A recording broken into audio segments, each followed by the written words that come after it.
ज्ञानवापी के व्यास तहखाने में पूजा शुरू हो गई है। इसके अलावा अन्य तहखानों को भी खोलने के लिए कोर्ट में कानूनी लड़ाई जारी है। इन सब के बीच सवाल ये है कि आखिर ज्ञानवापी में कितने तहखाने हैं और उन तहखानों में क्या क्या राज छिपा हुआ है। ज्ञानवापी के इन गुप्त तहखानों की पूरी कहानी आज हम आपको बताएंगे। हिंदू पक्ष से जुड़े राम प्रसाद सिंह का दावा है कि ज्ञानवापी के निचले हिस्से में 125 फीट लंबा और 160 फीट चौड़ा तहखाना था। इस तहखाने में कई खंभे थे। दावा है कि ज्ञानवापी के विध्वंस के बाद वहां के मलबे से इन खंभों के बीच पत्थर और मलबे की दीवार बनाया गया, जिससे यह तहखाना अलग अलग हिस्सों में बढ़ गया। देखिए, ज्ञानवापी में 125 गुणे 125 का एरिया था मंदिर का, और बगल में 35 फीट चौड़ा 125 फीट लंबा एक हाल था। एक कंप्लीट 160 गुणे 125 का तहखाना और नीचे खंबे थे, बीच में चारों तरफ से दीवारों से घिरा हुआ था।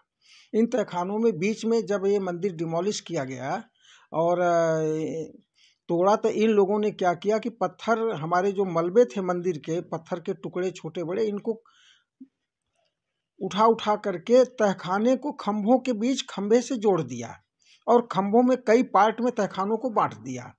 जब मई 22 में जांच कमीशन हुआ, उस समय भी करीब 7-8 तहखाने खोले गए थे, लेकिन वो भी बहुत अच्छी तरह से हम लोग जांच इसलिए नहीं कर पाए थे कि वहाँ कुछ उठाने नहीं मिलता था कि उठा के देखा जाए। ये है, जहाँ है जैसे है वैसे देखना है। दीवार पर ये चित्र दिख रहा है, गणेश जी का है, त्रिशूल का है, डमरू का है, तो वैसे ही देखना है। ऐसा कुछ करने को मिलता नहीं था। तो बाकी तहखानों में तो ऐसे सामान्य तरह से हो गया। उस समय भी कई तहखाने बंद रह गए थे। बजू टैंक के पास के भी जो तहखाने थे वो भी बंद थे। हम जब दक्षिण दिशा से प्रवेश करते हैं तो व्यास जी के तहखाने में तो हम लोग घुस गए। उस तहखाने के उत्तर दिशा में जाने के जो रास्ते थे वो खंभों से खंभों के बीच दीवार बना करके खड़ा कर दिया गया, पत्थर जोड़ जोड़ करके। पत्थर हटाने नहीं मिला। इस बार जो जांच एएसआई की हुई है, उसने काफी हद तक मलबे को साफ किया, जांच किया। अभी भी हमारे हिसाब से 2-3 तहखाने जो मुख्य रूप से बंद पड़े हैं उनको भी खोला जाए, क्योंकि वो अभी पूरी तरह से बंद हैं, और उनको खोल करके जांच किया जाए तो अभी भी कोई न कोई हमारे देव विग्रह के सबूत मिलेंगे। हमारे नंदी का अभी पता नहीं है। हमारे देव विग्रह में जो गणेश जी हैं, दंडपाणी हैं, भैरव हैं, तारकेश्वर हैं, ये विग्रह भी मिलेंगे। और मैं पहले से भी कह रहा हूँ कि अगर पीछे जो मलबा है, इस मलबे को पूरी तरह से निकाला जाए, बाहर साफ किया जाए, तो उन मलबों में अभी भी हमारे बहुत सबूत मिलेंगे आज की तारीख में।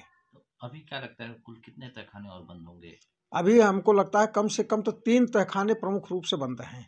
बाकी अगर पीछे के डिमोलिश किए गए पोर्शन में भी कुछ घुसा जाए तो उसमें भी बहुत कुछ मिलेगा, क्योंकि वो जो तोड़ा गया है उसके साथ साथ वो तहखाना भी क्षतिग्रस्त हुआ है, जमीन पर मलबा गिरा है।